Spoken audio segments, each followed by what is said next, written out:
We're just setting up. Let me I'm give going you to that. introduce the first speaker. It's Professor Stuart Umpleby. He's a professor in the George Washington University. He also is a director of the research program in social and organizational learning. He is also a former president of the American Society of Cybernetics. And he received his degrees in different fields, in engineering, political science, and communications from the University of Illinois in Urbana-Champaign. And he is a professor from 1975 to present. He's a professor at the George Washington University. He has a long list of publications in different journals, including science and policy sciences. He also received grants from many prestigious places, including National Science Foundation and also the Department of State's Bureau of Education and Cultural Affairs. He also is a guest scholar at Wharton School of UPenn, and also all over the world, including Luxembourg, Australia, Switzerland, and Sarajevo. Okay, please join me. Welcome, Professor Umpleby. Thank you very much. Well, I think these first two talks by Tom Marlowe and Lou Kaufman have gotten us off to a very exciting beginning. And it reminds me of how much of a debt we owe to Najib Kayals, who has arranged these conferences over the years. You may not know that yesterday was Najib's birthday. He turned 70. So I am very grateful to Najib for arranging these meetings. I think they're extremely useful. And they're really quite unique because they bring together people from so many different disciplines. In the conversation I had with Najib yesterday, he was explaining his vision for the conferences. And although my effort over the years has been to create and expand the field, the transdisciplinary field of cybernetics, he insists on bringing together people whether you have a transdisciplinary field or not. And I think he's absolutely right, that when you bring people together, metaphorical reasoning and whatever else it is does produce results, whether one is attempting to create a common discipline or not. Although I think a common discipline is useful as a way of preserving and passing on knowledge. So these conferences are really very valuable. Okay, so what I intend to do is to talk about how science is changing. Of course, the world is changing very rapidly. How are we to understand these changes, and what will the changes mean for academic fields, and will there be changes in the structure of universities? Now, a lot of academic work, at least in the social sciences, is based on the notion that we can adopt ideas from physics. That physics is a very well-developed field. The social sciences should imitate physics. And I want to comment on how to imitate physics. Physics provides a general theory of matter and energy, which is used in the engineering disciplines. Cybernetics provides a general theory of control and communication, or of information and regulation, which underlies the social and design sciences. Presently, the social sciences have no common foundation other than cybernetics, which is not widely accepted as such. So what can we learn from physics about how to create a common foundation for the social sciences? I think the focus should be not on the systems themselves, but rather on the regulation of systems, and I'll say more about that later.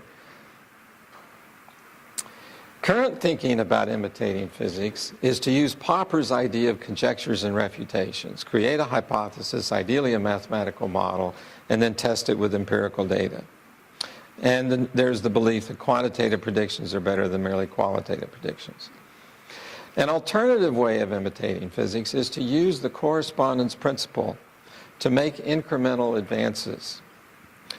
This would recognize that not all social science disciplines have ready access to quantitative measurements. For example, economics does, but psychology, anthropology, sociology, history, and political science are not easily quantified, but are quite useful. So the way to make incremental additions to the body of knowledge is to use the correspondence principle, which was first formulated by Niels Bohr when developing the quantum theory. It states, any new theory should reduce to the old theory to which it corresponds for those cases in which the old theory is known to hold. It requires a new dimension. And the correspondence principle describes how science advances. You can think of this picture where the small circle is what was known and described by science in the past. You add a new dimension, and you can now explain additional phenomena. All of the data that supported the old theory also support the new theory. But phenomena that were previously neglected can now be explained. And that's the way science grows, by adding these new dimensions. Okay, I want to refer to two sets of additions to science. The first is in the years after World War II, people came back with the experiences of working on the war effort. They had a lot of applied experiences, and they wanted to process those, and they created several approaches to system science. These fields were different from the traditional disciplines, and in combination, they were the system sciences. Now, in recent years, two philosophical ideas have been widely accepted, and they constitute the second expansion of science. Let me just briefly go over the first expansion of science. This was a study done by Eric Dent. I think he was one of our keynote speakers. He looked at several fields: general systems, cybernetics, system dynamics, the systems approach of Russ Akoff and others, quality improvement, Deming and company, and learning organizations, Argyris and Schoen. Each of these groups had its own meetings, its own journals, and its own founders or leaders. Each field was addressing certain questions, and they invented concepts and methods to deal with those questions. Not all of the fields used the same distinctions or emphasized the same concerns, so they were to some degree incompatible, which is why the system sciences never came together terribly well. Dent identified 8 dimensions underlying these fields, and I've listed them here: entities to relationships, reductionism to holism, linear to circular causality, etc. And then he looked at how many of the dimensions were used by each one of the fields. What Dent's analysis showed was that he was able to define what constituted the system sciences, and he was also able to explain why the system sciences hadn't coalesced into a common discipline. I think that now all the dimensions have now been widely accepted, at least within the system sciences, and we can now work on producing an integrated, coherent conception of the system sciences. The last dimension to be widely accepted was including the observer, but I think the presentations this morning clearly indicate that that has also been an accepted idea. Now, this notion of adding dimensions through the correspondence principle can be applied both to specific scientific fields, like adding the speed of light to physics or adding the diameter of molecules to the gas laws. It can also be applied to the philosophy of science, and the philosophy of science can be regarded as a theory of how you create scientific knowledge. And that's where I think we are now. So the two additional dimensions that are now constituting the second expansion of science are including the observer and what is observed, and considering the effects of theories on social systems. Now, this notion of including the observer was the result of investigations in neurophysiology.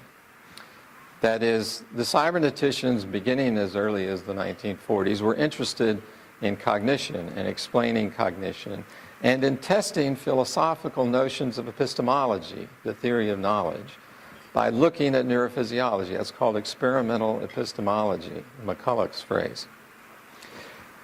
That study led to certain conclusions about the nature of knowledge, which is that all observations are produced by observers, seems obvious, and that observations independent of the characteristics of the observer are not physically possible. You can't have an observation without an observer. Disciplinary background, or one's applied perspective, as Tom Marlowe suggested, is one example of how people pay attention to different things. Now, the second dimension that's being added now is reflexivity, and this is most clearly stated, I think, by George Soros, in which he notes that human beings in social systems both observe and participate. By observing, thinking, and participating, they change the way that social systems operate. Hence, theories of social systems not only describe, but also change social systems. This doesn't happen with physical systems. We assume that when scientists change their theories of physics, the behavior of atoms and molecules doesn't change. But the whole idea of creating a social science theory is that people will accept it, act upon it, and the system will behave differently. So this is a fundamental difference between physical and social systems. So these two dimensions are creating a second expansion of science. And the result is a desire to create a second-order science which describes the effects of first-order theories and second-order theories on the phenomenon of interest. So the new point of view is to say that in addition to descriptions of the external world, we include the observer and the effects of ideas on society. We then have a larger conception of the practice of science, which includes both the process of observation and the process of participation. Now, there is a bit of a paradox here. People with practical concerns readily accept this view. That is, managers of businesses and government agencies say, so what's the big deal? Obviously, that's the case. You both observe and you participate. The people who reject the view are the scientists, not the people on the applied world. Scientists are trying to do science using a point of view that works very well for the physical systems, but not for social systems. And I would maintain it's fine to imitate physics, but we must understand how to do so. We've not been imitating physics properly. Okay. So it's the conception of science that's the obstacle, not whether it violates common sense in any way. Including the observer in what is observed is not permitted by the classical conception of science. It's explicitly forbidden. Thou shalt not include the observer. That's inherent in the classical conception. And that works fine if you're doing physical experiments. If you do the experiment properly, everybody should get the same results. It doesn't work with social systems. And the assumption that the theory doesn't change the phenomenon works very well with physical systems, but not with social systems. So we can expand the original conception of science using the correspondence principle and include these two additional considerations. In this way, we create a single philosophy of science for both the physical and the social sciences, which is more realistic.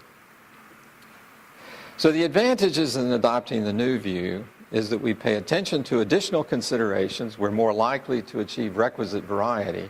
That is, we're more able to cope with the variety in what we're trying to deal with. We shall not exclude factors that we know are important in our daily lives because they do not fit a particular conception of science. And here's an interesting point for the social sciences. We shall write not only literature reviews, but also histories of the effects of previous theories. So what will change?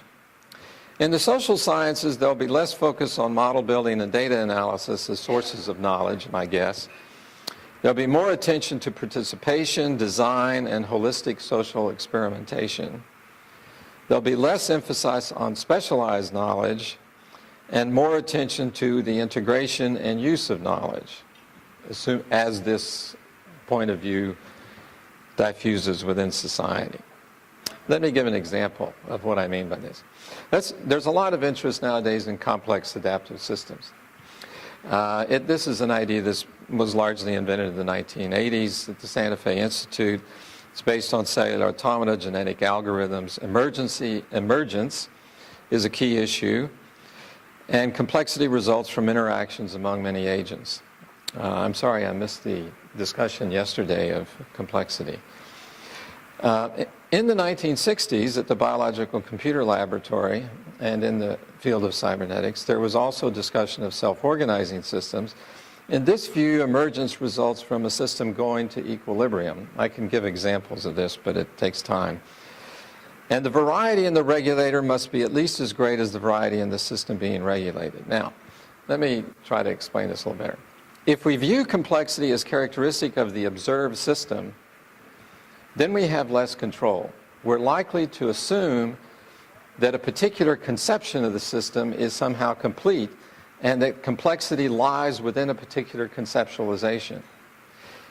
If we view complexity as lying in the relationship between the observer and the observed, we are encouraged to be more creative, to use multiple points of view.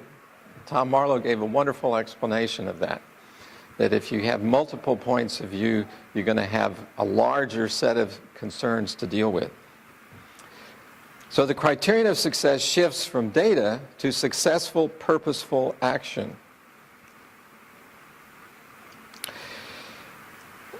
And in accord with in cybernetics, there's sort of first-order cybernetics, engineering cybernetics, second-order cybernetics, biological cybernetics, and then social cybernetics.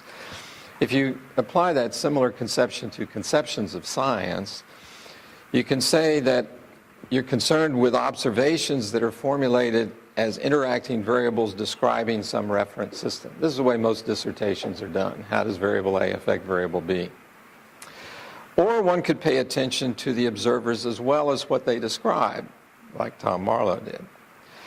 Or one could look at social systems as collections, not as collections of variables, but rather as collections of observers who influence one another and act within the social system, as Tom Marlowe described.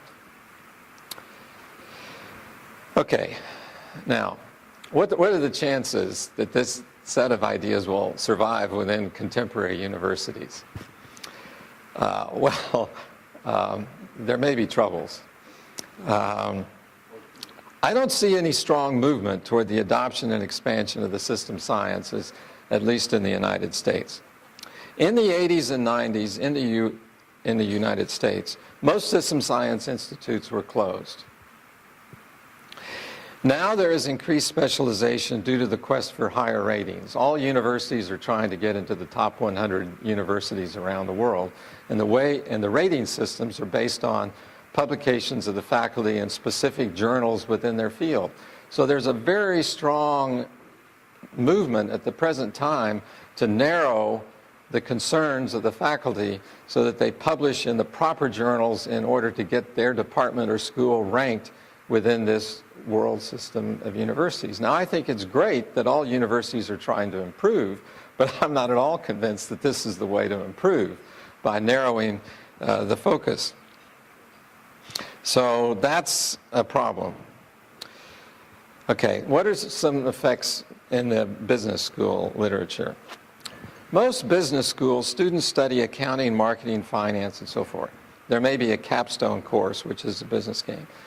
But there's only one university that I know of where the faculty come together and try to develop a coherent model of management. That's the St. Gallen management model at the University of St. Gallen in Switzerland.